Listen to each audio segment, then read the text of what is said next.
Hi friends, welcome to our channel. நம்ம இந்த வீடியோவில் என்ன பார்க்க போகிறோம் அப்படின்னு பார்த்தீங்கன்னா 12th ஸ்டாண்டர்ட் ஹிஸ்ட்ரியில் இருக்கக்கூடிய லெசன் 4 தான் பார்க்க போகிறோம். காந்தியடிகள் தேசிய தலைவராக உருவெடுத்து மக்களை ஒன்றிணைத்தல் அப்படின்னு சொல்லிட்டு இது வந்து ரொம்ப ரொம்ப இம்பார்ட்டண்ட்டான லெசனு. எந்த ஒரு டிஎன்பிஎஸ்சி எக்ஸாமை எடுத்துக்கிட்டாலுமே குரூப் 1, 2, 4 மெயினாக பார்க்கும்போது இந்த கொஷின் எந்த ப்ரீவியஸ் இயர் கொஷின்ஸ் எடுத்து பார்த்திங்கனாலும் இந்த லெசன்ஸில் இந்த காந்தியடிகள் சம்மந்தமாக இருக்கக்கூடிய கேள்வி வந்து நிச்சயமாக இடம்பெற்றிருக்கும். ஸோ இந்த லெசனில் நம்ம என்னெல்லாம் பார்ப்போம் அப்படிங்கிறத வந்து நமக்கு இங்கே கற்றலை நோக்கங்கள்லேயே கொடுத்துருப்பாங்க. என்னென்ன அப்படின்னு பார்த்துடலாம். ஃபஸ்ட்டு வந்து சம்ப்ரான் இயக்கம் மற்றும் கேதா சத்தியாகிரகம் பற்றி பார்ப்போம். இவரோட இதில் ரொம்ப ரொம்ப முக்கியமானது. மாண்டேகு செம்ஸ்போர்டு சீர்திருத்தங்கள் பற்றி பார்ப்போம். பிராமணர் அல்லாதவர்களுடைய இயக்கமும் இந்த ஒத்துழையாமை இயக்கமும், இந்த 2 இயக்கங்களை பற்றி பார்ப்போம். ஜாலியன் வாலாபாக் படுகொலை, சுயராஜ்ய கட்சி, அதோடைய செயல்பாடுகள்லாம் எப்படி இருந்ததுங்கிறத பார்ப்போம். அதுக்கு பிறகு தொடர்ச்சியாக சைமன் குழுவும் வட்டமேசை மாநாடுகள் பற்றி இருக்கும். காந்தி இர்வின் ஒப்பந்தமும் அம்பேத்கருடைய அரசியல், இதை பற்றி தான் இந்த லெசன்ஸில் பார்க்குறோம். ஸோ அறிமுகத்தில் வந்து பார்த்திங்கன்னா என்ன கொடுத்துருக்காங்க, மோகன்தாஸ் கரம்சந்த் காந்தி 1869 கடற்கரையோர நகரான போர்பந்தரில் பிறந்தார். இது எல்லாருக்குமே தெரிஞ்சது தான். காந்திஜி அவர்கள் 1869 போர்பந்தர், குஜராத்தில் இருக்கக்கூடிய போர்பந்தர் அப்படிங்கிற பிளேஸில் பிறந்தார். 1915 அவர் இந்தியா திரும்பிய போது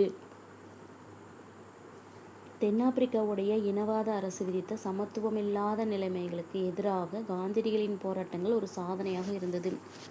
அதாவது இவர் வந்து பார்த்திங்கன்னா 1915 தான் தென்னாப்பிரிக்காவிலேருந்து இந்தியாவுக்கு ரிட்டர்ன் வந்திருப்பாங்க. தென்னாப்பிரிக்காவில் போயிட்டு அவர் வந்து வழக்கறிஞராக தொழில் செய்கிறதுக்காக அங்கே போயிருப்பாங்க. அங்கே அதாவது நிறவெறி அப்படின்னு சொல்லக்கூடியது, ஓகேவா, இதன் மூலமாக பாதிக்கப்பட்ட மக்கள், இந்தியாவை சேர்ந்த மக்கள் வந்து தென்னாப்பிரிக்காவில் குடியிருந்திருப்பாங்க. அந்த இடங்களில் அவங்க என்ன மாதிரியான பிரச்சனைகள்லாம் வந்து ஃபேஸ் பண்ணுறாங்க அப்படிங்கிறத பார்த்து அதில் சத்தியாகிரக முறையில் அவங்களுக்காக போராடி விடுதலை வாங்கி கொடுத்துருப்பாங்க, வெற்றி பெற்றிருந்திருப்பாங்க. அவங்களுக்கான போராட்டங்களில் வந்து பெற்ற வெற்றி வந்து ஒரு மிகப்பெரிய சாதனையாக இருந்திருக்கும். இந்திய தேசிய சக்திகளுக்கு உதவ வேண்டும் என்று காந்தியடிகள் உறுதியாக விரும்பினார். அதாவது அவர் இந்தியா திரும்பும்போது இந்தியாவில் இருக்கக்கூடிய முக்கியமான பர்சன்ஸ்க்காக சில பிரச்சனைகளுக்கு உதவி செய்யணும் அப்படிங்கிறதுக்காக அவர் வந்து விருப்பப்படுறாரு. தென்னாப்பிரிக்காவில் இந்தியர்களுக்கு முன்னர் ஆதரவு திரட்டிய போது காங்கிரஸ் தலைவர்களோடு அவர் தொடர்பில் இருந்தார். அதாவது இந்தியர்கள் வந்து அங்கே தென்னாப்பிரிக்காவில் குடியேறி இருந்தாருங்க இல்லையா, அவங்களுக்கு சாதகமாக ஆதரவை இந்தியாவில் திரட்டும் போது பல்வேறு தலைவர்களோட அவங்க தொடர்பில் இருந்திருப்பாங்க காந்தியடிகள். இந்த தலைவர்களோட தொடர்பில் இருந்தது வந்து பார்த்திங்கன்னா கோபாலகிருஷ்ண கோகலேயுடைய செயல்பாடுகளால் அவர் அதிகமாக ஈர்க்கப்பட்டு அவரை தன்னுடைய அரசியல் குருவாக ஏற்றுக்கொண்டிருப்பார். ஸோ இந்த கொஷின் அடிக்கடி கேட்டிருந்திருப்பாங்க. காந்தியடிகளின் அரசியல் குரு யார் அப்படின்னு கேட்டிருந்திருப்பாங்க. கோபாலகிருஷ்ண கோகலே அவர்கள் தான் காந்தியடிகளுடைய அரசியல் குரு. இந்தியாவை விட்டு 20 ஆண்டுகள் வெளியே இருந்த காந்தியடிகள். ஸோ 20 ஆண்டுகளாக இந்தியாவை விட்டு வெளியே இருந்தபோதும் இவர் வந்து கோகலேயுடைய அறிவுரையை ஏற்று இந்தியாவுக்கு திரும்பி வருவாங்க. அதாவது இவர் வந்து தென்னாப்பிரிக்காவிலேருந்து இந்தியாவுக்கு வரதுக்கு ஒரு மிக முக்கியமான காரணமே பார்த்திங்கன்னா கோகலே வந்து இங்கே வர மாதிரி அவர் கேட்டுப்பார்.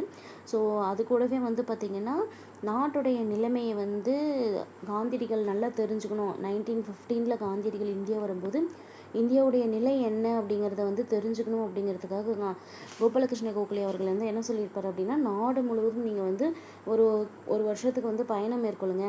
அப்படி பயணம் மேற்கொள்ளும் போது இந்தியாவுடைய நிலைமை வந்து உங்களுக்கு நல்லபடியாக புரியும் அப்படின்னு சொல்லி அவர் சொல்லியிருந்திருப்பார். ஸோ அதை பேஸ் பண்ணி தான் பார்த்திங்கன்னா அகமதாபாத்தில் அந்த சமயத்தில் என்ன பண்ணியிருப்பாங்க அப்படின்னா சபர்மதி ஆசிரமத்தை நிறுவினார். ஸோ எப்படி கொஷின் கேட்கலாம், அகமதாபாத்தில் சபர்மதி ஆசிரமத்தை நிறுவியவர் யார் அப்படின்னு கேட்டாங்கன்னா காந்தி அவர்கள்.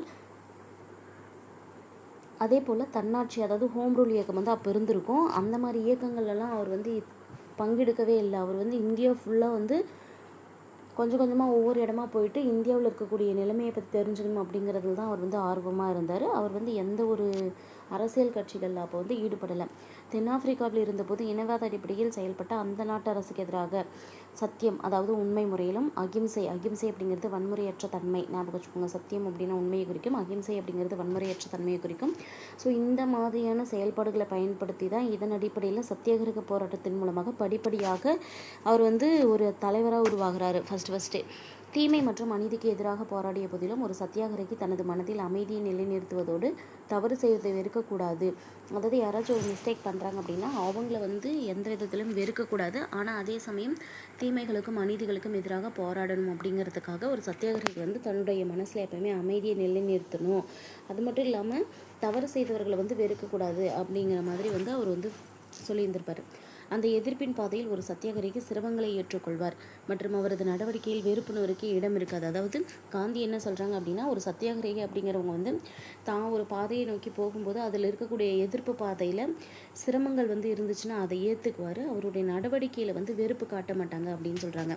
அகிம்சையையும் உண்மையும் தைரியமானவர்கள் மற்றும் அச்சமற்றவர்களின் ஆயுதங்களாக விலகும். ஸோ இங்கே வந்து என்ன கேட்பாங்க அப்படின்னா, இந்த கொட்டேஷன் கொடுக்கலாம். அகிம்சையும் உண்மையும் தைரியமானவர்கள் மற்றும் அச்சமற்றவர்களின் ஆயுதங்களாக விளங்கும் அப்படின்னு சொல்லி யார் சொல்லியிருப்பாங்க அப்படின்னா, கோழைகளுடைய ஆயுதங்கள் கிடையாது, அது வந்து கொலைகளுடைய ஆயுதங்கள் கிடையாது அப்படின்னு சொல்லி சொன்னவர். இந்த கொட்டேஷனை கொடுத்துட்டு கேட்டாங்கன்னா காந்தி என்ன கேட்பாங்க, அகிம்சையும் உண்மையும் அப்படிங்கிறது தைரியமானவர்கள் மற்றும் அச்சம் இல்லாதவர்களுடைய ஆயுதம், அது வந்து கோழைகளுடைய ஆயுதங்கள் கிடையாது அப்படின்னு சொல்கிறாங்க. எண்ணப்போக்கு மற்றும் பழக்கம், நம்பிக்கை மற்றும் செயல்பாட்டுக்கு இடையே காந்தியடிகளுக்கு எந்தவித வேறுபாடும் இல்லை. அதாவது நம்ம என்ன நினைக்கிறோமோ அதுதான் நம்மளுடைய பழக்கமாக இருக்கும், நம்மளுடைய நம்பிக்கைகள் தான் நமக்கு வந்து செயல்பாடுகளாக இருக்கும் அப்படிங்கிறதுல வந்து காந்தியடிகள் உறுதியாக இருந்தாங்க. இதில் வந்து அவருக்கு எந்தவித வேறுபாடும் இல்லாமல் வித்தியாசப்படுத்தாமல் இருந்தாங்க அப்படின்னு சொல்கிறாங்க. காந்தியடிகளுடைய சத்தியாகிரக சோதனைகள் அப்படின்னு எடுத்துக்கும் போது சம்ப்ரான் இயக்கம் தான் முதல்ல கொடுத்துருப்பாங்க. சம்ப்ரான் இயக்கம் 1917 நடந்திருக்கும். இது வந்து பார்த்திங்கன்னா நமக்கு ஆர்டர் எதுக்காக பயன்படும் அப்படின்னா, ஒரு 4 விஷயங்கள், சம்ப்ரான் இயக்கம், கேதா சத்தியாகிரகம், அந்த மாதிரி காந்தியடிகள் சம்மந்தப்பட்ட ஒரு 4 முக்கியமான விஷயங்கள் கொடுத்துட்டு அதோடைய ஆண்டுகளை கேட்கலாம். ஸோ ஃபஸ்ட்டு பார்க்குறது சம்ப்ரான் இயக்கம். வருஷம் வந்து 1917. சம்பரானில் இருந்த விவசாயிகளின் வேண்டுகோளை ஏற்று இந்திய மக்களை ஒன்றிணைக்கும் முதல் முயற்சியாக காந்தியடிகள் மேற்கொண்டார். ஸோ இந்திய மக்களை ஒன்றிணைப்பதற்கான முதல் முயற்சியை காந்தியடிகள் எதை மேற்கொண்டார் அப்படின்னா, சம்பரான் சத்தியாகிரகத்தை தான். வருஷம் 1917. அவர் வந்து தன்னுடைய போராட்டத்தை துவங்கிறதுக்கு முன்னாடி நிலைமையை பற்றி முழுசாக விரிவாக தெரிஞ்சுக்கிட்டாரு.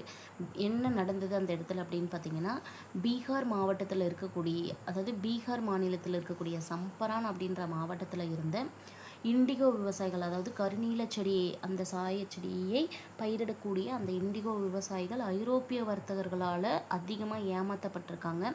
ஸோ அங்கே இருக்கிற சுச்சுவேஷன் வந்து அதுதான். அந்த சம்பரான் அப்படிங்கிற பகுதி எங்கே இருக்குது அப்படின்னா, பீகார் மாவட்டத்தில் இருக்குது. பீகார் மாநிலத்தில் இருக்குது சம்பரான் மாவட்டம். அங்கே என்ன நடக்குது ப்ராப்ளம் அப்படின்னு பார்க்கும்போது, இண்டிகோ விவசாயிகள் என்ன பண்ணியிருப்பாங்கன்னா, ஐரோப்பிய வர்த்தகர்கள் நிறைய ஏமாற்றி இருந்திருப்பாங்க. அவங்கக்கிட்ட இருந்து 20 3 நிலத்தில் விவசாயிகள் கருநீல சாயத்தை கட்டாயமாக பயிரிடணும். அதாவது ஃபார் எக்ஸாம்பிளுக்கு ஒருத்தருக்கு வந்து 20 ஏக்கர் நிலம் வச்சுருக்காங்க அப்படின்னா, அதில் 3 ஏக்கர் நிலத்துக்கு அவர் கண்டிப்பாக வந்து இண்டிகோ சாயம், அந்த கருநீல செடியை தான் விளைவிக்கணும். அதையும் அதில் விளைச்சல் ஏற்பட்ட பிறகு வர்த்தகர்கள் என்ன விலை நிர்ணயம் செய்கிறாங்களோ அந்த விலைக்கு தான் கொடுக்கணும் அப்படிங்கிற மாதிரியான ஒரு கட்டமைப்பு விவசாயிகளை வந்து சுரண்டிட்டு இருக்கு. அது மட்டும் இல்லாமல் இதன் மூலமாக விவசாயிகள் வந்து வறுமையோடைய பிடியில் வந்து சிக்கப்படுறாங்க. ராஜேந்திர பிரசாத், மஜாருல் ஹக்கு, ஆச்சாரிய கிருபாலினி, மகாதேவ தேசாய் போன்ற உள்ளூர் தலைவர்கள். ஸோ அங்கே இருக்கக்கூடிய அந்த பீகார் மாநிலத்தில் இருக்கக்கூடிய சம்பரான் மாவட்டத்தைச் சேர்ந்த உள்ளூர் தலைவர்கள் சிலர் கொடுத்துருக்காங்க. ராஜேந்திர பிரசாத், மஜாருல் ஹக்கு, ஆச்சாரிய கிருபாலினி, மகாதேவ தேசாய், இந்த மாதிரியான உள்ளூர் தலைவர்களோடு சேர்ந்து காந்தியடிகள் ஒரு விரிவான விசாரணையை மேற்கொள்கிறாங்க. உடனடியாக அந்த மாவட்டத்தை விட்டு வெளியேற வேண்டும் அப்படின்னு சொல்லி பிரிட்டிஷ் அதிகாரிகள் காந்தியடிகளுக்கு உத்தரவு போடுறாங்க. அதாவது காந்தியடிகள் அங்கே போயிட்டு அவங்களுக்கு ஆதரவு தெரிவிக்கும் போது அங்கே இருக்கக்கூடிய பிரிட்டிஷ் அதிகாரிகள் என்ன பண்ணுறாங்க அப்படின்னா, காந்தியடிகளை வந்து நீங்கள் உடனடியாக பீகார் மாநிலத்தை விட்டு வெளியேறணும், அங்கே இருக்கக்கூடிய அந்த சம்பரான் மாவட்டத்திலேருந்து நீங்கள் கண்டிப்பாக வெளியேறணும் அப்படின்னு உத்தரவு போடுறாங்க. ஆனால் காந்தியடிகள் என்ன சொல்லுவாங்க, நான் வந்து வெளியேற மாட்டேன், இந்த உத்தரவை நான் நியாயமற்றதாக நினைக்கிறேன். ஸோ அது மட்டும் இல்லாமல் மாவட்ட நிர்வாகத்துக்கிட்ட வந்து வலியுறுத்தி உத்தரவு மீறுறதன் மூலமாக எனக்கு என்ன பிரச்சனை ஏற்பட்டதோ அந்த விளைவை நானே சந்திச்சுக்கிறேன் அப்படின்னு சொல்லி அவர் சொல்லுவார். காந்தியடிகளையும் ஒரு உறுப்பினராக கொண்டு ஒரு விசாரணை குழு, ஸோ இதெல்லாம் பார்த்துட்டு என்ன பண்ணுவாங்க அப்படின்னா, பிரிட்டிஷர் வந்து ஒரு விசாரணை குழு வந்து அமைப்பாங்க. அதன் மூலமாக ஏழை விவசாயிகளுடைய சிரமங்களை பற்றி அந்த குழுக்கிட்ட எடுத்துரைக்கணும் அப்படிங்கிறதுக்காக காந்தியடிகளுக்கு வந்து எந்த சிரமமும் கிடையாது.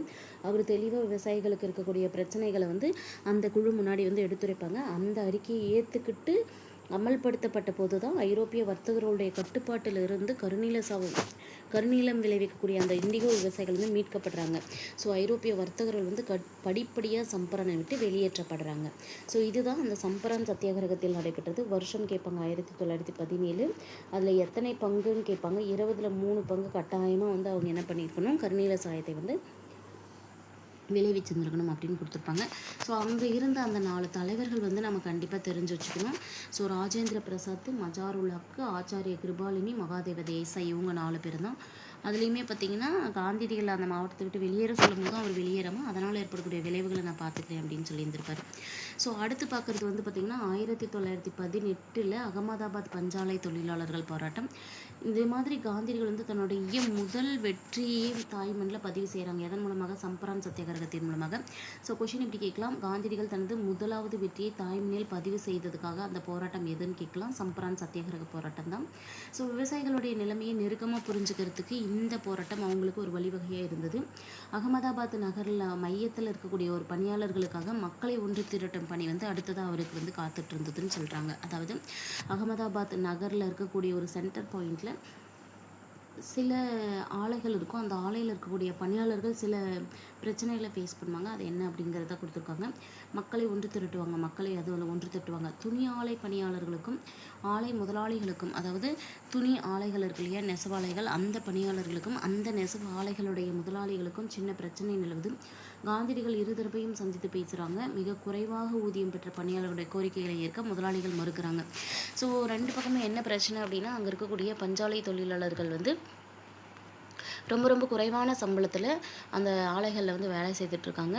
ஸோ இதை வந்து மேனேஜ்மெண்ட் கிட்ட, அதாவது முதலாளிகள் கிட்ட தெரிவிக்கும் போது அந்த கோரிக்கைகளை முதலாளிகள் வந்து ஏற்க மறுத்துடுறாங்க. அப்படிங்கிறதுனால காந்தியடிகள் என்ன பண்ணுவாங்க அப்படின்னா, அந்த தொழிலாளிகளுக்கு ஒரு அறிவுரை கொடுப்பாங்க. 35% ஊதிய உயர்வு கொடுக்க சொல்லி, அதாவது ஒருத்தர் 100 ரூபாய் வாங்குறாங்க அப்படின்னா அவங்களுக்கு 135 ரூபாயாக சம்பளம் வந்து உயர்த்தி தரணும் அப்படிங்கிற மாதிரி அவங்க வந்து ஒரு கோரிக்கை வச்சு அது வந்து அவங்க ஏற்றுக்கிற வரைக்கும் வேலை நிறுத்தம் பண்ணுங்க, அதாவது ஸ்ட்ரைக் பண்ணுங்க அப்படின்னு சொல்லிட்டு காந்தியடிகள் அவங்களுக்கு ஒரு அறிவுரை சொல்கிறாங்க. அது மட்டும் இல்லாமல் தொழிலாளர்களுக்கு ஊக்கம் கொடுக்கக்கூடிய வகையில் அவர் உண்ணாவிரத போராட்டத்தில் இறங்குறாங்க. ஸோ இதை கேட்பாங்க.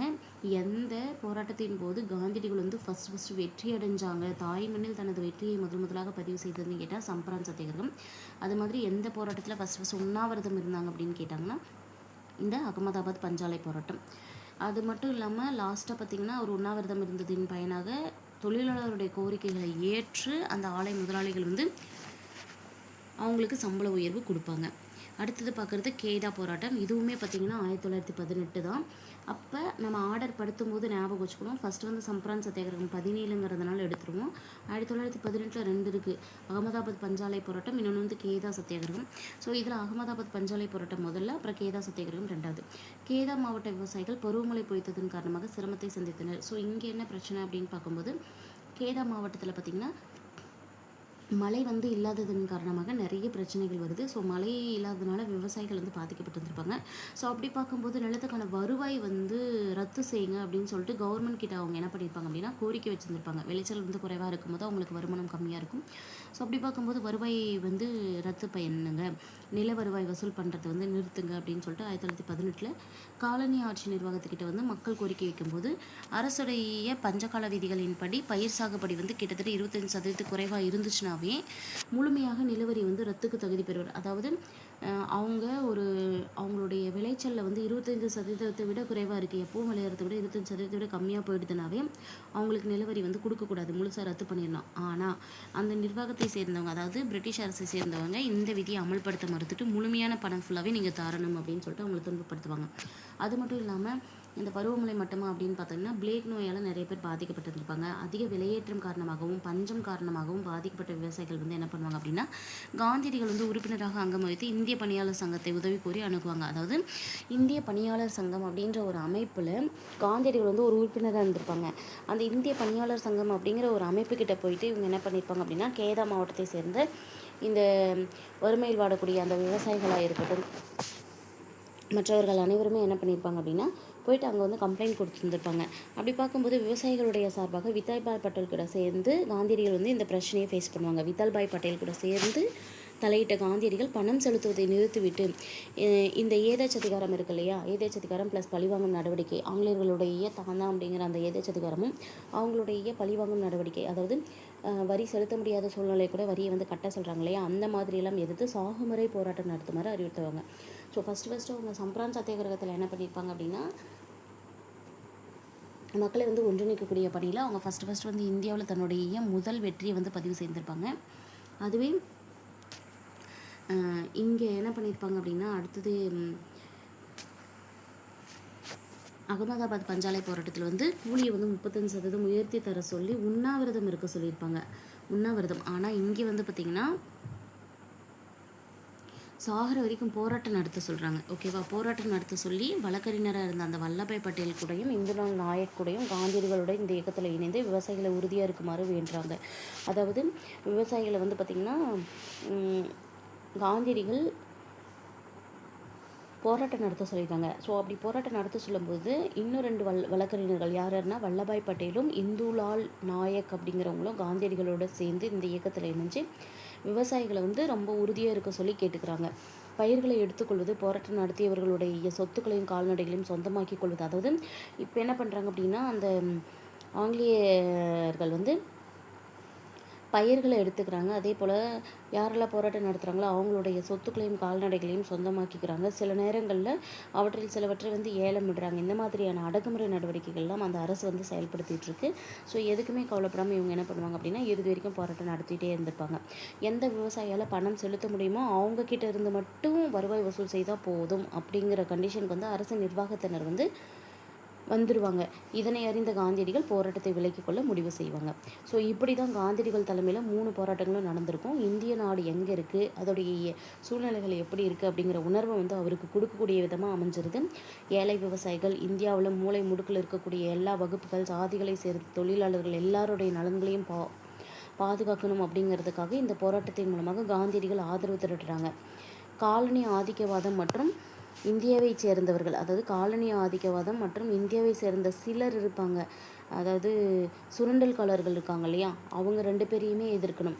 ஒன்று காலனி அரசையும் எதிர்க்கணும், இந்தியாவில் மக்களை சுரண்டக்கூடியவர்கள் இருக்காங்களோ அவங்களையும் எதிர்க்கணும். அப்படிங்கிறதுக்காக இந்த 2 தரப்பையும் எதிர்கொண்டு அவங்களுடைய கருத்துக்களை தெரிஞ்சுக்கிட்டு அவங்க இரு தரப்பிலும் பேச்சுவார்த்தைகள் நடத்துகிறாங்க.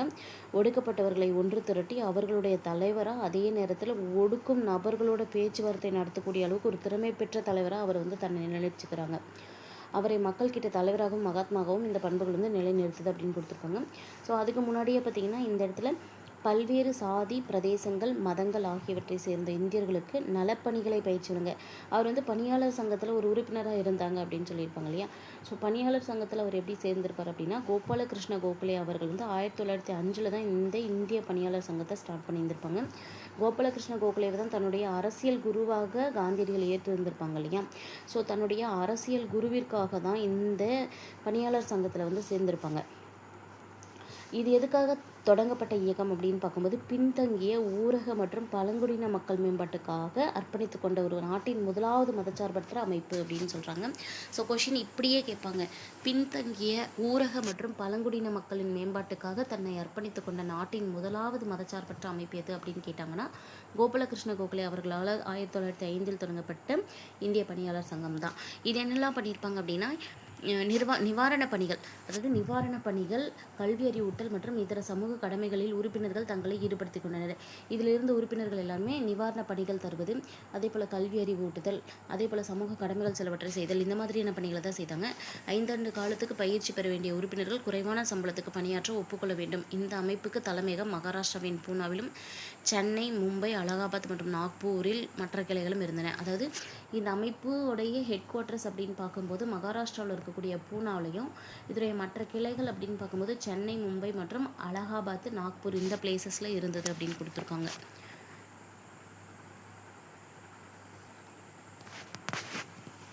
ஸோ அடுத்ததான் மாண்டேக செம்ஸ் போர்டு சீர்திருத்தம் பேஸில் காந்தியடிகள் என்னெல்லாம் பண்ணாங்க அப்படின்னு பார்க்கலாம். இந்தியாவுக்கான பிரிட்டிஷ் வெளியுறவு அமைச்சர் எட்வின் மாண்டேகவும் அரச பிரதிநிதியாக இருந்த செம்ஸ் போர்டுவும் இந்தியாவுக்கான அரசியல் சாசன மாற்றங்களை அறிவிக்கிறாங்க. ஸோ 1919 இந்தியாவுடைய அரசியல் சாசன மாற்றங்கள் சில அறிவிக்கப்படுது. அதை அறிவித்தவங்க யாருன்னு பார்க்கும்போது இந்தியாவுடைய பிரிட்டிஷ் வெளியுறவு அமைச்சராக இருந்த எட்வின் மாண்டேகுன்றவங்களும் அப்போது அரசு பிரதிநிதியாக வைஸ்ராயாக இருந்த செம்ஸ் போர்டுவும் இந்தியாவுக்கான இந்த அரசியல் சாசன மாற்றத்தை தெரிவிக்கிறாங்க. அதுதான் பின்னாடி 1919 இந்திய கவுன்சில்கள் சட்டம் அப்படின்னு சொல்லி அழைக்கப்படுது. 1919 இந்திய கவுன்சில் சட்டம் என்று அழைக்கப்படுவது மாண்டேக செம்ஸ் போர்டு சீர்திருத்த சட்டம் தான். மாகாண சட்டப்பேரவைகளை பெரும்பான்மையாக தேர்ந்தெடுக்கப்பட்டவர்களுடன் விரிவுபடுத்த இந்த சட்டம் வகை செய்தது. ஸோ மாண்டேக சீர்திருத்த சட்டத்தில் என்ன சொல்கிறாங்க அப்படின்னா, மாகாண சட்டப்பேரவைகள் இருக்கு இல்லையா, அதில் பெரும்பான்மையாக தேர்ந்தெடுக்கப்பட்ட நபர்கள் அவங்கள வச்சு விரிவுபடுத்தலாம். அதாவது எலெக்ஷன் மூலமாக தேர்ந்தெடுக்கப்பட்ட அப்படிங்கிறத மாதிரி தேர்ந்தெடுக்கப்பட்ட நபர்களோட விரிவுபடுத்தணும் அப்படின்னு சொல்கிறாங்க. இரட்டை ஆட்சியின் கீழ் மாகாண அரசுகளுக்கு நிர்வாகத்தில் அதிக பங்கு வழங்கப்பட்டது. மாகாண அரசுகளுக்கு அதிகமான பங்குகள். அது மட்டும் இல்லாமல் இரட்டை ஆட்சியின் கீழ் அப்படிங்கிறது முக்கியம். இரட்டை ஆட்சி முறை அமல்படுத்தப்பட்டது இந்த மாகாணங்களில் இரட்டை ஆட்சி முறை கொண்டு வந்தது இந்த மாண்டேக செம்ஸ் போர்டு சீர்திருத்த சட்டத்தில் தான். இதில் மாகாண அரசுகளுக்கு நிர்வாகத்தில் அதிகமான பங்குகள் கொடுக்கணும் அப்படின்னு சொல்லப்படுது. இந்த திட்டத்துக்கு கீழே சட்டம், ஒழுங்கு, நிதி ஆகிய முக்கியமான துறைகள் ஆங்கிலேயர்களுக்கு ஒதுக்கீடு செய்யப்பட்டது. அதாவது என்னதான் இவங்க அதிகமான உரிமைகள் மாநில சட்ட அரசுகளுக்கு இருக்கணும் அப்படின்னு சொன்னாலுமே சட்டம் ஒழுங்கு தொடர்பானதும் நிதி தொடர்பானது எல்லாமே ஆங்கிலேயர்கள் கிட்ட போயிடுது. அவர்கள் அனைவரும் ஆளுநர்களுடைய நேரடி கட்டுப்பாட்டுக்கு கீழே வந்துடுறாங்க. அதில் இருக்கக்கூடிய எல்லா அந்த வேலை செய்கிறவங்களும் அவங்களுடைய ஆளுநர்கள் இருக்காங்களே, ஆங்கிலேய ஆளுநர்கள், அவங்களுடைய நேரடி கட்டுப்பாட்டு கீழே வரும்போது சுகாதாரம், கல்வி, உள்ளாட்சி போன்ற மற்ற துறைகள் தான் இந்திய பிரதிநிதிகளுக்கு கீழே வருது. இந்த சுகாதாரம், கல்வி, உள்ளாட்சியெல்லாம் பார்த்திங்கன்னா நம்ம செலவு செய்யும் மாதிரி இருக்கும். எந்த இன்கம் இருக்க மாதிரி இருக்காது. வருவாய்கள் அந்த மாதிரி இல்லாமல் மக்களுடைய சேவைகளுக்காக அப்படின்னு இருக்கும். அது எல்லாமே இந்திய பிரதிநிதிகளுக்கு கொடுக்குறாங்க.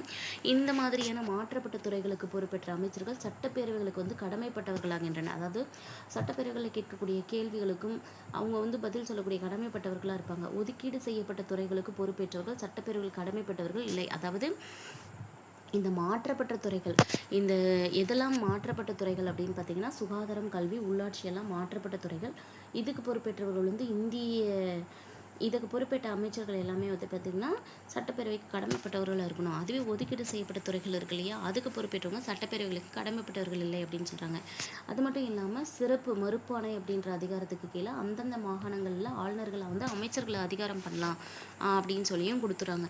இதனால் பார்த்திங்கன்னா இந்த அமைப்பு முழுசுமே ஒரு நகைப்புக்கிடமான ஒரு மாற்றமாக மாறிடுது. மத்திய சட்டப்பேரவை குறித்து விவரிக்கும் சட்ட அம்சம் 2 அவைகளுடன் இரட்டை அடுக்கு சட்டப்பேரவை மற்றும் மேலவையை உருவாக்குகிறது. ஸோ மத்திய அரசு சட்டப்பேரவை மாதிரியே தான் இங்கே இரட்டை அடுக்கு முறையிலான ஒரு சட்டப்பேரவை மற்றும் அதுக்கு மேலே ஒரு மேலவை அப்படின்னு சொல்லி உருவாக்கப்படுது.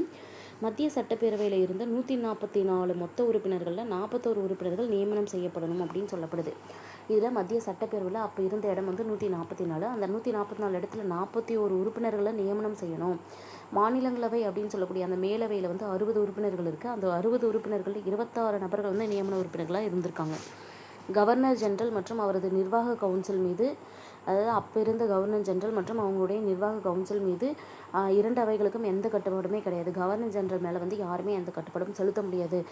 ஆனால் மாகாண அரசுகள் மீது மத்திய அரசு தன்னுடைய முழுமையான கட்டுப்பாடு கொண்டு இருக்கும் அப்படிங்கிற மாதிரி சொல்லும்போது இதன் விளைவாக அதாவது ஆங்கிலேய அதிகாரிகள் இருக்காங்க இல்லையா, அவங்களுடைய கைகளில் முழுமையான அதிகாரம் குவிந்து செல்வதனால வாக்களிக்கும் உரிமை கூட கட்டுப்பாடுகள் உடையதாகவே இருந்ததாக சொல்லப்படுது. பிரிட்டனுடைய போர் முயற்சிகளுக்கு நிபந்தனையற்ற ஆதரவு கொடுப்பதற்காகவே இந்தியாவுடைய பொதுநலன் மீது அக்கறை கொண்ட மக்கள் இன்னும் நிறைய எதிர்பார்த்தனர். அதாவது இந்தியாவுடைய பொதுநலன் மீது அக்கறை கொண்ட நபர்கள் இன்னும் நிறைய செய்வாங்க அப்படின்னு சொல்லி எதிர்பார்த்துருந்துருப்பாங்க. ஆனால் இந்த திட்டம் 1918ஆம் ஆண்டு அறிவிக்கப்பட்ட போது இந்த மாண்டேக செம்ஸ் போர்டு சீர்திருத்த சட்டம் அப்படிங்கிறது ஃபஸ்ட்டு 1918 அறிவிக்கப்பட்டிருக்கும். அந்த அறிவிக்கப்பட்ட போது இந்தியா ஒரு விமர்சனத்திற்கு உள்ளானது. 1918ஆம் ஆண்டு ஆகஸ்ட் மாதம் பம்பாயில் நடந்த இந்திய தேசிய காங்கிரஸின் சிறப்பு அமர்வு. ஸோ இந்த மாண்டேக சென்ஸ் போர்டு அறிக்கையை வந்து 1918 வெளியிடும் போதே அந்த வருஷமே 1918 ஆகஸ்ட் மாதம் பம்பாயில் வந்து ஒரு சிறப்பு காங்கிரஸ் கூட்டம் ஏற்படுத்துவாங்க. அந்த கூட்டத்தில் இந்த திட்டத்தை பற்றி விவாதிக்கப்பட்டு இந்த திட்டம் வந்து ஏமாற்றத்தையும் அதிருப்தியையும் கொடுப்பதாக தான் காங்கிரஸ் வந்து தெரிவிச்சிருந்திருக்கும். பொது கருத்தை உருவாக்குவதில் தாங்கள் வழக்கமாக பின்பற்றிய ஆசை காட்டி மோசம் செய்யும் கொள்கையை தான் இந்த பிரிட்டிஷ் கவர்மெண்ட் வந்து செய்திருக்காங்க அப்படின்னு சொல்லிட்டு சீர்திருத்தங்களை முயன்று அதற்காக உழைக்கணும் அப்படிங்கிற அந்த ஒரு கோரிக்கை வந்து மிதவாதிகள் மற்றும் தாராளவாத கொள்கையுடைய அரசியல் தலைவர்கள் குழு வந்து செயல்படுத்தியிருப்பாங்க. சுரேந்திரநாத் பானர்ஜி தலைமையிலான இந்த குழு பெரும்பான்மை கருத்தை எதிர்த்ததோடு இந்திய லிபரல் கூட்டமைப்பு என்ற பெயரில் தனது சொந்த கட்சியை தொடங்க காங்கிரஸுக்கு வழியமைத்தது. ஸோ சுரேந்திரநாத் பானர்ஜி தலைமையில் தான் இந்த குழு வந்து பெரும்பான்மையான கருத்தை எதிர்த்துருப்பாங்க. இந்திய லிபரல் அதாவது தாராளமய கூட்டமைப்பு அப்படிங்கிற பேரில் தன்னுடைய சொந்த கட்சியையும் காங்கிரஸே தொடங்குறதுக்கு ஒரு வழியையும் அமைச்சிருந்திருப்பாங்க. அடுத்தது பார்க்குறது பிராமணர் அல்லாத ஒரு இயக்கம். இதில் பல்வேறு அடுக்குகள் கொண்ட இந்திய சமூகத்தில் அதுக்குள்ளார இருந்த முரண்பாடுகளை பற்றியும் அரசு இந்தியாவில் வந்து பார்த்திங்கன்னா இந்திய சமூகத்தில் பல்வேறு அடுக்குகள் இருந்திருக்கும். அதில் பல்வேறு முரண்பாடுகளும் இருந்திருக்கும். உயர் வகுப்பை சேர்ந்த ஆளுமைகளை கேள்வி கேட்கும் சாதி அமைப்புகள் மற்றும் இயக்கங்கள் தொடங்கப்பட ஏதுவாக அமைந்தது அப்படின்னு சொல்கிறாங்க. உற்பத்தியின் காரணிகளை மேல்வர்க்கத்தினர் கட்டுப்படுத்திய நிலையில் வாழ்வாதாரத்தை நடுத்தர மற்றும் ஒடுக்கப்பட்டோர் சார்ந்திருந்தனர்.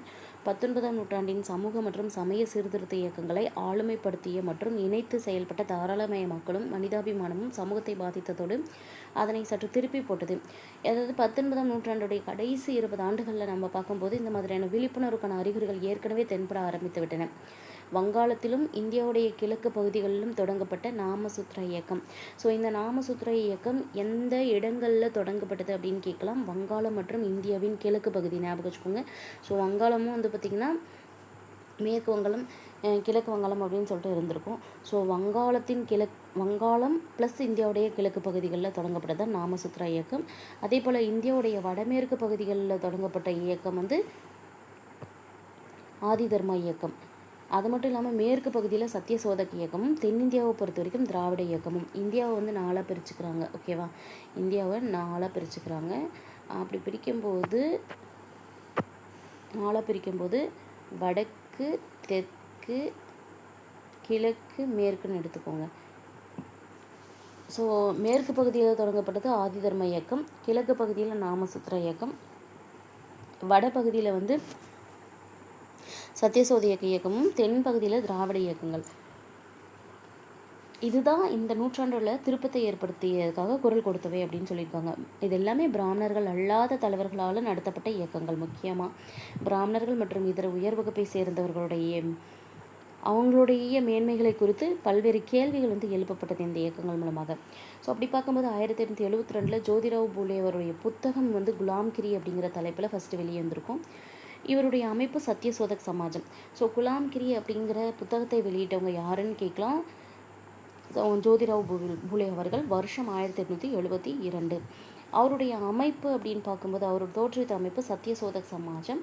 இது வந்து பிராமணியத்துடைய கொடுங்கோல் மற்றும் சுரண்டல் இதிலிருந்து ஒடுக்கப்பட்ட சாதியை விடுவிக்கணும் அப்படிங்கிறதுக்கான அவசியத்தை அடிக்கோடிட்டு காட்டியிருப்பாங்க. காலனித்துவ நிர்வாகிகள் மற்றும் கல்வி நிறுவனங்கள் ஆகியவை மறைமுகமாக இந்த போக்கு வந்து ஊக்குவித்திருப்பாங்க. அது மட்டும் இல்லாமல் காலனித்துவ காலத்தில் இந்நாட்டு மக்களுக்குன்னு அறிமுகப்படுத்தப்பட்ட எல்லா புதிய வாய்ப்புகள்லையும் பிராமணர்களுடைய ஆதிக்கம் தான் அதிகமாக இருக்குது. அப்படிங்கிறதுனால காலனி அரசாங்கம் 10 ஆண்டு மக்கள் தொகை கணக்கெடுப்பு அறிக்கைகளை வெளியிட தொடங்கிருச்சு. இந்த அறிக்கைகளில் சாதிகள் வந்து வகைப்படுத்தப்படுது. உள்ளூர் பொது கருத்தின் மூலமாக அங்கீகரிக்கப்பட்ட சமூக முன்னுரிமை பேஸ் பண்ணி சாதிகளை வகைப்படுத்தி மக்கள் தொகை கணக்கெடுப்பு குறிப்பிட்ட போது சாதிகளுக்கிடையே வந்து பல்வேறு மோதல்கள் ஏற்படுது. அப்போ உரிமை கோரல்கள், அவற்றை எதிர்த்து உரிமையோடு மறுப்பது என இந்த அமைப்புகளுடைய தலைவர்கள் வந்து தங்களை முக்கியத்துவம் பெற்றவர்களாக போராட துவங்குறாங்க. பலர் புதிய அமைப்புகளையும் தொடங்குறாங்க. இந்த முயற்சிகளுக்கு அப்போது உருவாகிய அரசியல் சூழ்நிலை வந்து மேலும் உதவிகரமாக இருக்கு. சமூக அடையாளத்தை பெறுவதற்காக தங்கள் சாதிகளை போராட்டத்துக்கு ஒருங்கிணைக்க வேணும் அப்படிங்கிறதுக்காக சாதிகளுடைய முன்னணி தலைவர்கள் உணர்றாங்க. அந்த அங்கீகாரத்தை எதிர்த்து அவங்களில் இருக்கக்கூடிய பல்வேறு நபர்கள் ஆண்டுகள் செல்ல செல்ல அவங்களுடைய ஜாதி சார்ந்த மாணவர்கள் கல்வி பெறணும், கல்வி பெற்ற இளைஞர்களாக இருந்தால் அவங்களுக்கு வேலை வாய்ப்புகள் கிடைக்க பெறணும் அப்படிங்கிறதுக்காக உதவ ஆரம்பிக்கிறாங்க. இதற்கிடையில் பார்க்கும்போது வாக்குரிமை அரசியல் 1880 அறிமுகம் செய்யப்பட்டு இது போன்ற அமைப்புகளுடைய இடத்தை வந்து அவை நிரப்பிடுது அப்படின்னு சொல்கிறாங்க. சாதி விழிப்புணர்வு, சாதி ஒற்றுமை அப்படிங்கிற பெயரில் சமூக பொருளாதார பதற்றங்களுடைய வெளிப்பாடாக இந்த முடிவுகள் இருக்குது. பிராமணர் அல்லாதார் இயக்கங்களில் இருந்து 2 போக்குகள் வெளியாகுது. ஒன்று, கீழ்நிலை சாதிகளுக்கு சமஸ்கிருதத்தை சொல்லிக் கொடுப்பது. மற்றொன்று அப்படின்னு பார்க்கும்போது அந்த காலகட்டத்தில் தீவிரமாக இருந்த ஏழைகளுக்கு ஆதரவாகவோ அல்லது முற்போக்கு தொழிலாளர்கள் மற்றும் விவசாயிகளுக்கு ஆதரவான இயக்கங்கள் அப்படின்னு சொல்லி 2 வகையில் செயல்படுது. வடக்கு மற்றும் கிழக்கு ஜாதி இயக்கங்கள் பெரும்பாலுமாக சமஸ்கிருதம் சார்ந்தும், மேற்கு மற்றும் தெற்கு இயக்கங்கள் பிளவுபட்டு அப்போது வளர்ந்து வந்த தேசியவாதம் மற்றும் திராவிட இடதுசாரி இயக்கங்களையும் சேர்த்துக் கொள்கின்றன. ஆனால் அனைத்து இயக்கங்களும் பிராமண ஆதிக்கம் அப்படிங்கிற குறிப்பிட்டு அதை எதிர்த்து தான் கடுமையாக போராடிட்டு இருந்தாங்க. தங்கள் அமைப்புகள் மூலமாக நீதி வேண்டி அரசுக்கிட்ட கோரிக்கை வைத்தாங்க. பம்பாய் மற்றும் மதராஸ் மாகாணங்களில் அரசு சேவைகள் மற்றும் பொது கலாச்சாரம் சார்ந்த துறைகளில் பிராமணர்கள் தெளிவாக ஆதிக்கம் செலுத்தியதன் விளைவாக பிராமணர் அல்லாதவர்கள் வந்து தன்னுடைய இயக்கங்களில் இருந்து அரசியலுக்கே செல்வதற்காக வழிவகுக்குது. தெற்கில் இருந்த இந்த இயக்கத்துடைய வடிவமைப்பு அப்படிங்கிறது கொஞ்சம் வித்தியாசப்பட்டு இருந்தது. அதாவது பிராமணர்கள் ஆதிக்கத்திற்கு அதிக காரணம் அவர்கள் வெறும் 3.2% மட்டும் இருந்தாங்க. ஆனாலுமே வேலைகள் அப்படின்னு பார்க்கும்போது 72% பேர் பட்டதாரிகளாக இருந்திருக்காங்க. பிராமணர் அல்லாதோர் சாதிகளை சேர்ந்த கல்வி கற்ற மற்றும் வர்த்தக சமூக உறுப்பினர்களின் சவால்களை அவங்க சந்திக்க நேர்ந்தது. பிராமணர்கள் அல்லாத சாதிகளை சேர்ந்த கல்வி கற்ற மற்றும் வர்த்தக சமூக உறுப்பினர்களுடைய சவால்களை அவங்க சந்திக்கணும் அப்படின்னு அவர்கள் தொடக்கத்தில் பார்க்கும்போது மேல்குடி மக்களாக இருந்ததோடு அவர்களது சவால்கள் அப்படின்னு பார்க்கும்போது 1916 இறுதியில் பிராமணர் அல்லாதவர் உருவாக்கிய அறிக்கையில் எடுத்துரைக்கப்படுது. பிராமணர் அல்லாதவர்களுக்குன்னு ஒரு அறிக்கை 1916 எடுத்துரைக்கப்படுது. வரி செலுத்துவோரில் பெரும் பகுதியாகவும் பெரும்பான்மையாகவும் ஜமீன்தார்களாகவும் நிலப்பிரபுக்களாகவும் வேளாண் விவசாயிகளாகவும் தாங்கள் இருந்த போதிலுமே அரசுகிட்ட இருந்து எந்த விதமான பலன்களுமே தங்களுக்கு வந்து சேரலை அப்படின்றத அந்த அறிக்கையில் அவங்க குறிப்பிட்டிருந்திருப்பாங்க. இந்தியாவை பிரித்தாளும் சூழ்ச்சியில் பிராமணர் அல்லாதோரின் உண்மையான குறைகளை பயன்படுத்தி கொள்ள காலனி ஆதிக்க அரசு முயலுது. அதாவது இந்தியாவை நாம் பிரிக்கணும் அப்படிங்கிறது தான் காலனி ஆட்சியுடைய முக்கிய நோக்கமாக இருந்தது. இதை அவங்க இந்தியாவை பிரிக்கிறதுக்கு ஒரு ரீசனாக எடுத்துக்கிறாங்க. பம்பாய் மாகாண பிராமணேதரா பரிஷத், மதராஸ் மாகாணத்தை சேர்ந்த நீதி கட்சி ஆகியவைகளுக்கு இது குறைந்தபட்சமாக 1930 வரை பொருந்திருக்கு. அவங்க பிரிக்கப்பட்டதற்காக ஒரு உதாரணமாக தான் இதை சொல்லியிருக்காங்க. பம்பாய் மாகாணத்தை சேர்ந்த பிராமணேதரா பரிஷத் அப்படிங்கிற இயக்கமும் மதராஸில் இருந்த நீதி கட்சி இது ரெண்டுமே பார்த்திங்கன்னா குறைந்தபட்சம் 1930 வருஷம் வரைக்கும் இது பொருத்தமானதாக இருந்திருக்கு. தீவிரமான ஒரு இயக்கமாக தலித் பகுஜன் சமாஜ் இயக்கம் இருந்திருக்கு. இது பார்த்திங்கன்னா அம்பேத்கர் தலைமையில் நடைபெற்றது. தலித் பகுஜன் சமாஜ் இயக்கம் அப்படிங்கிறது அம்பேத்கருடைய தலைமையிலும், சுயமரியாதை இயக்கம் அப்படிங்கிறது ஈவே ராமசாமி பெரியார் என்று அழைக்கக்கூடிய ஈவே ராமசாமி தலைமையிலும் உருவாகி சமூக நீதி சார்ந்து அடிப்படை மாற்றம் கோரும் இயக்கங்களாகவும் இந்த 2 பகுதியில் செயல்பட்டிருக்கு. அதாவது வடபகுதியில், அதாவது மகாராஷ்டிரா பகுதியிலும் தென்பகுதியான தமிழக பகுதிகளிலும் இந்தியாவின் கீழ்த்தட்டு மக்கள் விழிப்புணர்வு பெற்ற தேசியவாதிகளால் கூறிய தாராளமய ஜனநாயக கருத்துக்களை அறிந்து கொள்ள முடியவில்லை. இந்த ஜனநாயக கருத்துக்களை பற்றி கீழ்த்தட்டு மக்களுக்கு விழிப்புணர்வு போதாததன் காரணமாக தேசியவாதிகள் கூறிய கருத்துக்கள் கூட அவங்களால புரிஞ்சுக்க முடியல. இந்த திருப்பங்களை தேசியவாதிகளின் ஒரு குழுவினர் முற்றிலுமாக நிராகரித்த நிலையில் அவங்களுடைய பெரும்பான்மையானோர், அதாவது அடிப்படை மாற்றம் விளைவோர் தீவிரத்தன்மையோடு இந்த இயக்கங்களை எதிர்க்கிறாங்க. பிரிட்டிஷார், தேச விரோத சக்திகள் போன்றவற்றுக்கு கைத்தடிகள் அப்படின்னு சொல்லி இந்த இயக்கங்களில் சிலர் குறிப்பிடுறாங்க. பிரிட்டிஷார் என்ன பண்ணுவாங்க அப்படின்னா தேச விரோத சக்திகளாக இந்த இயக்கங்களை சேர்ந்த சிலரை குறிப்பிடுறாங்க. காலனி அரசுக்கு எதிராக பூர்வங்க தேசியவாத தலைவர்கள் எந்த மாதிரியான உத்தியை பயன்படுத்தினாங்களோ அதே மாதிரியான உத்தியை தான் பிராமணர் அல்லாத இயக்கத்துடைய பூர்வங்க தலைவர்களும் பின்பற்ற தொடங்குறாங்க. அடுத்து பார்க்குறது ஒத்துழையாமை இயக்கம். இந்த ஒத்துழையாமை இயக்கத்துக்கு பேஸாக நம்ம பார்க்க போகிறது ரவுலட் சட்டம். ரவுலட் சட்டம் அப்படிங்கிறது மிதவாத தேசியவாதிகளுக்கு முக்கியத்துவம் தருவதும் தீவிர தேசியவாதிகளை தனிமைப்படுத்துவதும் பிரிட்டிஷாருடைய கொள்கையில் ஒரு பகுதியாக இருந்தது. பிரிட்டிஷார் மிதவாத தேசியவாதிகள் அவங்கள முக்கியத்துவம் கொடுக்கறதும் தீவிரவாத தேசியவாதிகளை தனிமைப்படுத்துறதும் அவங்களுடைய கொள்கையில் ஒரு பகுதியாகவே வச்சுருந்துருக்காங்க. 1919 இந்திய கவுன்சில் சட்டம் மற்றும் ரவுலட் சட்டம் ரெண்டுமே ஒரே வருஷத்தில் இயற்றப்படுது. ரொம்ப முக்கியமானது. இந்திய கவுன்சில் சட்டமும் ரவுலட் சட்டமும் 1919 ஒரே வருஷத்தில் இயற்றப்படுது. அப்படி ஏற்றப்படும் போது உலகப்போர் நடந்த காலகட்டத்தில் தீவிரத்தன்மையுடையோர் மற்றும் தேச பக்த புரட்சியாளர்களுக்கு எதிரான அடக்குமுறை நடவடிக்கைகள் தொடர ஆரம்பிக்குது. பல்வேறு நபர்கள் தூக்கில் தொங்கவிடப்படுறாங்க. அது மட்டும் இல்லாமல் நீண்ட காலத்துக்கு சிறையிலும் அடைக்கப்படுறாங்க. பொதுவாக மக்களுடைய போராட்ட எண்ணம் அப்படிங்கிறது வந்து வலுத்து பெற்ற நிலையில் இன்னும் இருக்கக்கூடிய பல்வேறு அடக்குமுறை அதிகாரங்களோட தன்னை பலப்படுத்திக்கிறதுக்காக அந்த பிரிட்டிஷ் அரசு வந்து விருப்பப்படுறாங்க. மத்திய சட்டப்பேரவையில் ஒவ்வொரு உறுப்பினரும், மத்திய சட்டப்பேரவை இருக்கு இல்லையா, அங்கே இருக்கக்கூடிய ஒவ்வொரு உறுப்பினருமே இந்த மசோதாவை எதிர்த்து 1919 மார்ச் மாதம் ரவுலட் சட்டத்தை வந்து அரசு நிறைவேற்றுது. இவங்க வந்து இந்த மசோதாவை எதிர்க்கக்கூடிய நிலையிலும் ரவுலட் சட்டத்தை 1919 மார்ச்சில் வந்து கவர்மெண்ட் ஏற்றுட்டாங்க. எந்தவித நீதிமன்ற விசாரணையுமே இல்லாமல் யாரை வேணாலும் சிறையில் அடைக்கலாம். 2 ஆண்டுகள் வந்து சிறை, அதாவது யாரை வேணாலும் விசாரணை கைது செய்யலாம். எந்த அனுமதியின்றையும் 2 ஆண்டுகள் வந்து சிறையில் அடைக்கலாம் அப்படிங்கிறது இந்த சட்டத்துடைய வந்து அதிகாரமாக இருந்தது. ஸோ அதை கேட்கும்போது காந்தியடிகள் மற்றும் அவருடைய சகாக்கள் வந்து அதிர்ச்சி அடைகிறாங்க. காந்தியடிகள் நிறுவிய அந்த சத்தியாகிரக சபை இந்த சட்டத்தை மீறுவது அப்படின்னு ஃபஸ்ட்டு உறுதி ஏற்கிறாங்க. சத்தியாகிரக சபை வந்து காந்தியடிகள் மூலமாக ஏற்படுத்தப்பட்டிருக்கும். ஸோ அந்த சத்தியாகிரக சபையில் வந்து என்ன முடிவு செய்கிறாங்க அப்படின்னா, இந்த சட்டத்தை வந்து நம்ம மீறணும் அப்படிங்கிறது தான், ரவுலட் சட்டத்தை மீறணும் அப்படின்னு ஃபஸ்ட்டு உறுதி ஏற்கிறாங்க. கூட்டங்கள், அந்நிய துணிகளை புறக்கணிப்பது, பள்ளிகளை புறக்கணிப்பது, கள்ளுக்கடைகளுக்கு முன் ஆர்ப்பாட்டங்கள் நடத்துவது, மனுக்கள், போராட்டங்கள் ஆகியவை பழமையான ஆர்ப்பாட்ட முறைகளை கைவிட்டு புதுமையான முறையை வந்து பின்பற்றப்படுது. ஸோ இதில் என்னென்ன சொல்கிறாங்க அப்படின்னா,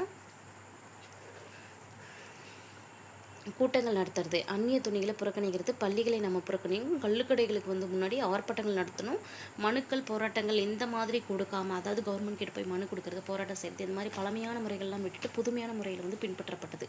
என்னெல்லாம் பின்பற்றினாங்க? ஒன்று வந்து கூட்டங்கள் நிறைய நடத்துகிறாங்க, அந்நிய துணிகள் எல்லாத்தையுமே புறக்கணிக்கிறாங்க, பள்ளிகளையும் புறக்கணிக்கிறாங்க, கள்ளுக்கடைகளுக்கு முன்னாடி ஆர்ப்பாட்டங்கள்லாம் நடத்துகிறாங்க. இந்த மாதிரியான புதுமையான முறைகள் பின்பற்றுறாங்க. தொழிலாளர்கள், கைவினை கலைஞர்கள், விவசாயிகள் ஆகியோரின் பெரும் பங்கேற்போட சத்தியாகிரகம் அப்படிங்கிற ஒரு ஆயுதம் வந்து பயன்படுத்துகிறாங்க. இந்த சத்தியாகிரகம் அப்படிங்கிற ஆயுதத்தை பயன்படுத்தும் போது யாரெல்லாம் பங்கேற்கிறாங்க? தொழிலாளர்கள், கைவினை கலைஞர்கள், விவசாயிகள், இவங்க எல்லாரும் பங்கேற்று இந்த சத்தியாகிரகம் அப்படிங்கிற ஆயுதத்தை பயன்படுத்துகிறாங்க. காதி அப்படிங்கிற இது உருவானதே பார்த்திங்கன்னா இதோடைய அடையாளமாக தான். சரியா? அதுக்கு பின்னாடி தேசியவாதிகளுடைய உடையாக மாறி போனதும் இந்த காதி வந்து மக்கள் விழிப்புணர்வு அடைந்து அரசியல் பணியில் தீவிரம் காட்டினதுனால இந்தியாவில் சுயராஜ்யம் அப்படிங்கிற ஒன்று நடைமுறைக்கு வருது. 1919 மார்ச் ஏப்ரல் மாதத்தில் தான் ரோலோ சட்டத்தை எதிர்த்து வேலை நிறுத்தத்தை கடைபிடிக்குமாறு காந்தியடிகள் வந்து அழைப்பு தராங்க.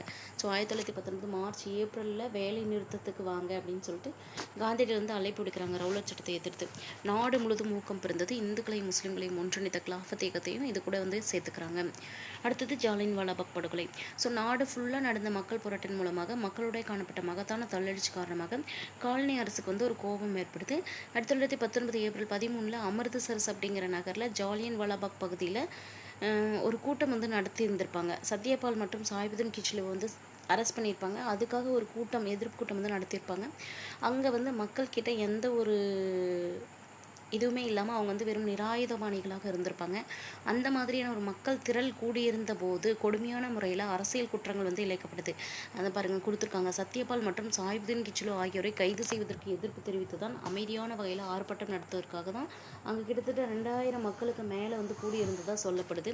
ஸோ அந்த மாதிரியான சமயத்தில் பஞ்சாபுடைய துணைநிலை ஆளுநராக இருந்தவங்க மைக்கேல் ஓட்டையர் அவர்கள். இப்போ யார் எந்த பதவியில் இருந்தாங்க அப்படின்னு பார்க்கணும். ஏன்னா 2 பேருமே ஓட்டையர்னு முடிவாங்க. ஸோ பஞ்சாபுடைய துணைநிலை ஆளுநராக இருந்த மைக்கேல் ஓட்டையரும் இராணுவ கமாண்டராக இருந்த ஜெனரல் ரெஜினால்டு டயருமே வந்து பதவி வகிக்கிறாங்க. அவங்க 2 பேரும் சேர்ந்து அவங்களுடைய அதிகாரங்களை பயன்படுத்தி அந்த ஆர்ப்பாட்டக்காரர்களுக்கு ஒரு பாடம் புகட்டணும் அப்படின்னு சொல்லி நினச்சி அங்கே வந்து பார்த்திங்கன்னா ஒரு துப்பாக்கி சூடு நடத்துவாங்க. ஆர்ப்பாட்டக்காரர்கள் கூடியிருந்த அந்த இடத்துக்கு ஒரே ஒரு சின்ன வாசப்படி மட்டும் தான் இருந்திருக்கும். அந்த குறுகிய வழியில் தான் மக்கள் உள்ளே போகணும், வெளியே வரணும்.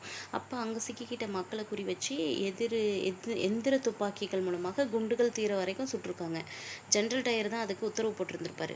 ஸோ அரசுடைய தகவல் படி பார்க்கும்போது 379 பேர் அந்த இதில் உயிரிழந்திருக்காங்க அப்படின்னு சொல்லியிருக்காங்க. பட் 1000க்கும் மேற்பட்டவர் இருந்ததாக உண்மையில் வந்து சொல்லப்படுது. இராணுவ சட்டம் பஞ்சாப் முழுவதும் அமல்படுத்தப்பட்ட நிலையில் மக்கள் சொல்ல முடியாத அளவுக்கான துயரங்கள் வந்து இப்போ சந்திக்கிறாங்க. இந்த கொடுமைகளை பார்த்து நாடு முழுவதும் கொந்தளிச்சு போயிருக்கு. பம்பாய், கல்கத்தா, டெல்லி, லாகூர் இந்த பகுதிகளெல்லாம் ரவுலட் சட்டத்துக்கு எதிராக பெரிய அளவிலான போராட்டங்கள் வந்து நடந்த நிலையில் அங்கே ஆர்ப்பாட்டக்காரர்கள் மீது துப்பாக்கி சூடு நடத்தப்படுது. ஸோ இந்த கொடுமைகளை எதிர்த்து அங்கங்கே வந்து மக்கள் வந்து என்ன பண்ணுறாங்க அப்படின்னா போராட்டங்கள் நடத்துகிறாங்க. பம்பாய், கல்கத்தா, டெல்லி, லாகூர் இந்த மாதிரியான பிளேசஸ்லாம் ரவுலட் சட்டத்துக்கு எதிராக பெரிய அளவில் போராட்டம் நடத்தப்பட்டது. அங்கே ஆர்ப்பாட்டக்காரர்கள் மீது வந்து துப்பாக்கிச்சூடு நடத்தப்படுது. பல நகரங்கள் மற்றும் மாநகரங்களில் வன்முறை நிகழ்வுகள் அரங்கேற்றப்படுது. இந்த கொடுமைகளுக்கு எதிர்ப்பு தெரிவித்து ரவீந்திரநாத் தாகூர் வந்து பல்வேறு ரவீந்திரநாத் தாகூர் அவங்களோட சேர்த்து இன்னும் நிறைய பேர் என்ன பண்ணியிருப்பாங்க அப்படின்னா அவங்களுக்கு கொடுத்த பட்டங்கள் எல்லாம் திறந்திருப்பாங்க. ரவீந்திரநாத் தாகூர் வந்து தனக்கு கொடுத்த நைட்வுட் பத்திரத்தை வந்து திறந்திருப்பாங்க. அதுதான் கொடுக்குறாங்க பாருங்கள். ஜாலியன் வாலாபாக் படுகொலைக்கு பிறகு ரவீந்திரநாத் தாகூர் தனது அரச பட்டத்தை உடனடியாக திறந்தார். 1919ஆம் ஆண்டு மே மாதம் 31ஆம் தேதி அரச பிரதிநிதிக்கு அவங்க வந்து ஒரு கடிதம் கொடுத்துருந்துருப்பாங்க. 1919 மே மாதம் லாஸ்ட் நாள், அதாவது 31ஆம் தேதி அப்போ இருந்த வைஸ்ராய்க்கு ஒரு லெட்டர் எழுதுறாங்க. என்ன சொல்கிறாங்க அப்படின்னா, இணக்கமற்ற சூழல் நிலவிட்டு இருக்கு. அந்த மாதிரியான வேலையில் அவமானத்தின் சின்னமாக இந்த மதிப்புரிய பட்டம் வந்து எனக்கு தோணுது. மனிதர்களாக கூட கருத முடியாத நிலையில் மதிப்பிழந்து போன என்னோட நாட்டு மக்கள் இருக்காங்க இல்லையா, அவங்களுக்கு ஆதரவாக என்னோட தரப்புலேருந்து நான் செய்யக்கூடிய ஒரு செயலாக எனக்கு கொடுத்த இந்த அனைத்து சிறப்பு பட்டங்களையும் நான் திருப்பி ஒப்படைக்கிறேன் அப்படின்னு சொல்லிட்டு சொல்லியிருந்திருப்பாங்க. கிலாஃபத், பஞ்சாப் கொடுமை ஆகிய 2 காரணங்களால் தான் ஒத்துழையாமை இயக்கம் வந்து தொடங்கப்படுது. ஸோ இதுக்காக தான் இதை சொன்னேன். கிலாஃபத் இயக்கம் மற்றும் பஞ்சாப் படுகொலை, இந்த 2 காரணங்களுக்காக தான் ஒத்துழையாமை இயக்கம் வந்து தொடங்கப்படுது. துருக்கிய சுல்தான் மற்றும் இஸ்லாமிய புனித தலங்கள் தொடர்பானது தான் இந்த கிலாஃபத் இயக்கம். ஜாலியன் வாலாபாக்கில் ஆர்ப்பாட்டக்காரர்கள் மேலே தாக்குதல்கள் நடத்தப்பட்டு படுகொலை செய்யப்பட்ட நிகழ்வு தான் பஞ்சாப் கொடுமை என்று அழைக்கப்படுகிறது. பிரிட்டிஷ் ஆட்சியாளர்களுடைய உறுதிமொழிக்கு எதிராக இஸ்லாமிய புனித தலங்களின் கட்டுப்பாட்டை இஸ்லாம் அல்லாத சக்திகள் தங்களுடைய கட்டுப்பாட்டில் எடுத்துக்கிறாங்க நிலையில் ஜாலியன் வாலாபாக்கில் நடத்தப்பட்ட அந்த கொடுமைகளுக்கு காரணமாக ரெஜினால்டு டயர், மைக்கேல் ஓடயர் 2 பேருமே பிரிட்டிஷ் நீதிமன்றங்கள் குற்றங்களில் இருந்து விடுதலை செய்துடுறாங்க. ஸோ இதை பேஸ் பண்ணி பார்க்கும்போது பார்த்திங்கன்னா, கால்சா ஆதரவற்றோர் காப்பகம் அப்படின்னு சொல்லிட்டு ஒரு காப்பகத்தில் வளர்க்கப்பட்ட ஒரு சிறுவர் வந்து பார்த்திங்கன்னா, சீக்கிய சிறுவர் யாருன்னா உத்தம் சிங் அவர்கள் இந்த நிகழ்வை தனது கண்களால் பார்க்குறாங்க. அந்த பஞ்சாப் படுகொலை, அந்த ஜாலியன் வாலாபாக் படுகொலைக்கு பழி தீர்க்கணும் அப்படிங்கிறதுக்காகவே 1940 மார்ச் மாதம் லண்டனில் இருக்கக்கூடிய காக்ஸ்டன் அரங்கம் அப்படிங்கிற பிளேஸில் மைக்கேல் ஓடயர் வந்து உத்தம் சிங் வந்து கொலை செய்திருப்பார். லண்டனில் ஃபென்டோன்ஸ் வில்லேஜ் சிறையில் உத்தம் சிங் அடைக்கப்பட்டு தூக்கிலிடப்பட்டிருப்பாங்க. ஸோ இதில் வந்து தூக்கிலிடப்பட்ட டேட் வந்து கொடுக்கல, முன்னாடி கொடுத்து வந்திருப்பாங்க. தெரிஞ்சவங்க கமெண்ட் பண்ணுங்கள், ஓகேவா. இந்து முஸ்லீம் ஒற்றுமையை குறித்து அக்கறை கொண்ட காந்தியடிகளும் காங்கிரஸும் பிரிட்டிஷ் ஆட்சியாளர்களால் ஏமாற்றப்பட்டதாகவே உணரப்படுறாங்க. முஸ்லீம் தோழர்களுக்கு துணையாக நிற்கிறாங்க, ஓகேவா. என்னது, இந்து முஸ்லீம் ஒற்றுமையை குறித்து அக்கறை கொண்ட காந்தியடிகளாக இருந்தாலும் சரி, காங்கிரஸாக இருந்தாலும் சரி, இந்த முஸ்லீம்களை ஏமாற்றினாங்க இல்லையா பிரிட்டிஷ் ஆட்சியாளர்கள். ஸோ அதனால் அவங்களுக்காக துணை நிற்கிறாங்க. மௌலானா சௌகத் அலி மற்றும் முகமது அலி அப்படின்னு சொல்லக்கூடிய 2 சகோதரர்களால் தான் மௌலானா அபுல் கலாம் ஆசாத்தோடு சேர்ந்து கிலாஃபத் இயக்கத்தின் முக்கிய தலைவர்களாக விளங்குறாங்க. மௌலானா அபுல் கலாம் ஆசாத் அவங்க கூட சேர்ந்து மௌலானா சௌகத் அலி மற்றும் மௌலானா முகமது அலி அப்படின்னு சொல்லிட்டு 2 சகோதரர்கள் முக்கிய தலைவர்களாக இருக்காங்க. ஒத்துழையாமை இயக்கத்துடைய தொடக்கம் அப்படின்னு பார்க்கும்போது கிலாஃபத் மாநாட்டில் காந்தியடிகளுடைய வற்புறுத்தலின் பேரில் 1920 ஆகஸ்ட் 31 ஒத்துழையாமை இயக்கம் தொடங்குறதுக்காக முடிவு செய்யப்படுகிறது. கிலாஃபத்தில் நடைபெற்ற காங்கிரஸ் மாநாட்டில் ஒத்துழையாமை இயக்கம் தொடங்குவதற்காக முடிவு செய்யப்படுகிறது. அரசு கல்வி நிறுவனங்கள் மற்றும் அரசு நீதிமன்றங்களை புறக்கணிக்கணும் அப்படிங்கிற திட்டம் அலகாபாத்தில் கூடிய அனைத்து கட்சி கூட்டத்தின் மூலமாக முடிவு செய்யப்படுது. 1920ஆம் ஆண்டு செப்டம்பர் மாதம் கல்கத்தாவில் நடந்த காங்கிரஸ் சிறப்பு அமர்வுன்னு பார்க்கும்போது காலனி ஆதிக்க அரசோடு ஒத்துழையாமையை கடைபிடிக்கிறது அப்படின்னு காந்தியடிகளுடைய யோசனையை ஏற்றுக்கொண்டு தீர்மானமும் நிறைவேற்றப்படுது. கிலாஃபத் மற்றும் பஞ்சாப் குறைகள் சரி செய்யப்பட்டு தன்னாட்சி அரசு நிறுவப்படும் வரைக்கும் இந்த ஒத்துழையாமை இயக்கம் கடைபிடிக்கப்படணும் அப்படின்னு உறுதியும் ஏற்கப்படுது. ஒத்துழையாமை இயக்கத்தில் காந்தியடிகள் வந்து பங்கேற்கிறாங்க. பள்ளிகள், கல்லூரிகள், நீதிமன்றங்கள், அரசு அலுவலகங்கள், சட்டப்பேரவைகள், அந்நிய பொருட்களை புறக்கணிப்பது, அரசு வழங்கிய பட்டங்கள், விருதுகளை திரும்ப ஒப்படைப்பது, இது மாதிரியான ஒத்துழையாமை இயக்கத்தில் வந்து சேர்க்கப்படுது. அது மட்டும் இல்லாமல் தேசிய பள்ளிகள், பஞ்சாயத்துக்கள் இதை அமைச்சு தான் நம்ம சுதேசிய பொருட்களை உற்பத்தி செய்யணும், பயன்படுத்தணும், வரி கொடுக்கக்கூடாது, அதுக்குன்னு ஒரு இயக்கம் ஸ்டார்ட் பண்ணுறாங்க. சட்டத்தை மறுக்கணும் அப்படின்னு ஒரு இயக்கம். இந்த மாதிரி பல்வேறு இயக்கங்கள் எல்லாம் இந்த போராட்டத்தில் இணைக்கிறாங்க. 1920ஆம் ஆண்டு நாக்பூரில் வந்து காங்கிரஸ் சிறப்பு அமர்வு நடத்தப்படுது. முந்தைய தீர்மானங்கள் எல்லாமே ஏற்றுக்கொள்ளப்படுது. மொழி சார்ந்த மாகாண காங்கிரஸ் கமிட்டிகளை அங்கீகரித்து அமைப்பதற்கு அந்த அமைப்பிற்கும் வந்து வகை செய்யும் வகையில் ஒரு முக்கியமான தீர்மானம் நாக்பூர் மாநாட்டில் நிறைவேற்றப்படுது. இதனால் பெரும் எண்ணிக்கையிலான பணியாளர்கள் இந்த இயக்கத்தில் சேர்றாங்க. காங்கிரஸுடைய அடிப்படையை விரிவாக்கும் நடவடிக்கையாக பணியாளர்கள்லாம் என்ன பண்ணுறாங்க அப்படின்னா, கிராம பகுதிகளுக்கு போயிட்டு 4 அணா, அதாவது அப்போல்லாம் 25 பைசா, அதாவது 4 அணா அப்படின்னு சொல்லுவாங்க, அந்தளவுக்கு ஒரு குறைவான கட்டணத்தில் கிராமத்தில் இருக்கக்கூடியவங்களை காங்கிரஸில் சேர்க்கணும் அப்படின்னு சொல்லிட்டு காங்கிரஸுடைய ஒட்டுமொத்த செயல்பாடுலேருந்து மாற்றம் பெற்று நாட்டின் பெயரில் ஒன்று சேர்ந்த மக்கள் தேசிய போராட்டத்தில் பங்கேற்கிறாங்க. ஆனால் மக்களுடைய போராட்டத்தை எதிர்த்த பழமைவாதிகள் பலர் காங்கிரஸ் கட்சியில் இருந்து விலகி போகிறாங்க. மேல்குடிக்கானது அப்படிங்கிற அடையாளத்தை பெற்றிருந்த காங்கிரஸ் கட்சி மெதுவாக போயிட்டு தேசிய அமைப்பு அப்படிங்கிற இடத்துக்கு வந்துடுது. ஒரு மக்கள் அமைப்பாகவே காந்தியடிகள் தலைமையில் காங்கிரஸ் மாறுது.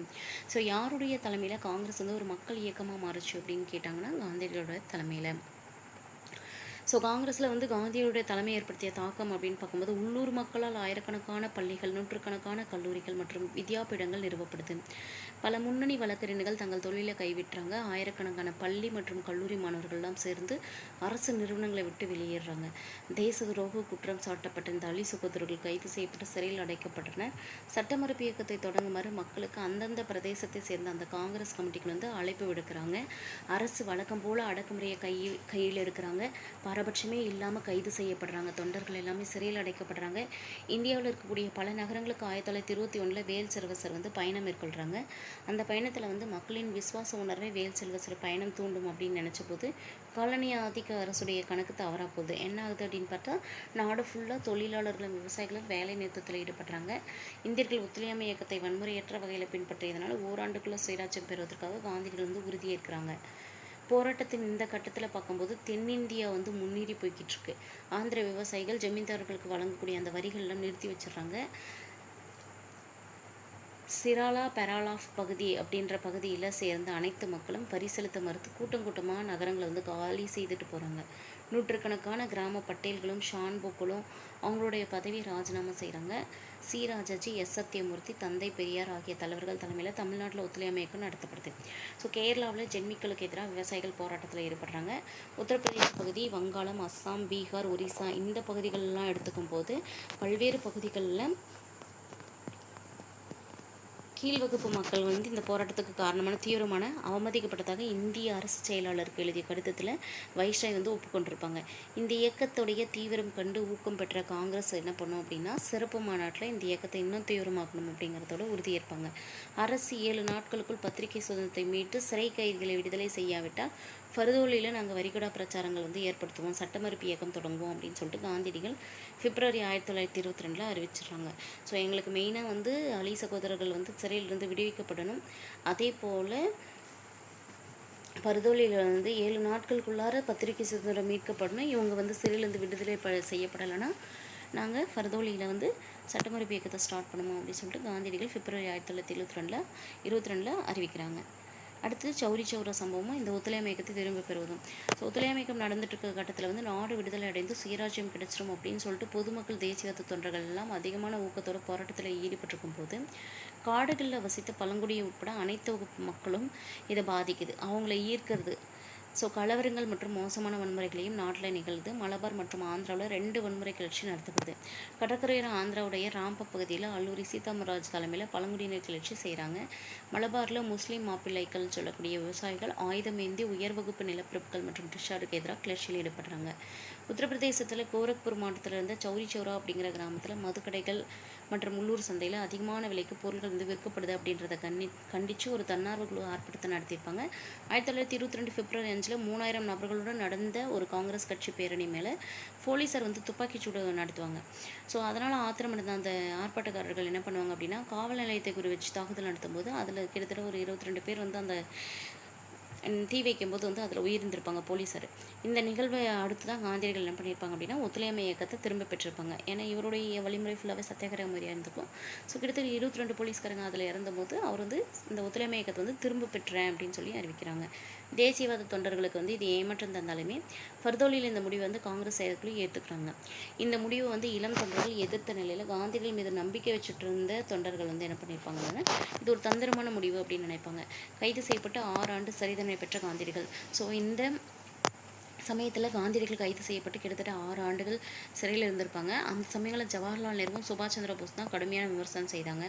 இப்படிப்பட்ட ஒத்துழையாமை இயக்கம் வந்து முடிவு வரும்போது துருக்கி மக்கள் முஸ்தபா கமால் பாட்சா தலைமையில் கிளர்ந்தெழுந்து சுல்தான்கிட்ட இருந்து அரசியல் அதிகாரத்தை பறிக்கணும், கலீஃபா அப்படிங்கிற நடைமுறையை ரத்து செய்துவிட்டு மதம் அரசியல் இணைந்து பயணிக்க முடியாது அப்படின்னு அறிவித்ததுனால கிலாஃபத் இயக்கம் வந்து தேவையில்லாமல் ஆயிடுது. ஸோ இந்த சுயராஜ்ய கட்சி மற்றும் அதோடைய செயல்பாடுகள் அப்படிங்கிறதுலேருந்து நெக்ஸ்ட் வீடியோவில் பார்க்கலாம். நம்ம சேனல் இப்போ தான் ஃபஸ்ட் டைம் பார்க்குறீங்க அப்படின்னா சேனல் சப்ஸ்கிரைப் பண்ணிக்கோங்க. பக்கத்தில் இருக்கிற பெல் ஐக்கனை கிளிக் பண்ணி ஆன்லைன் செட் பண்ணி வச்சுக்கோங்க. தேங்க்யூ.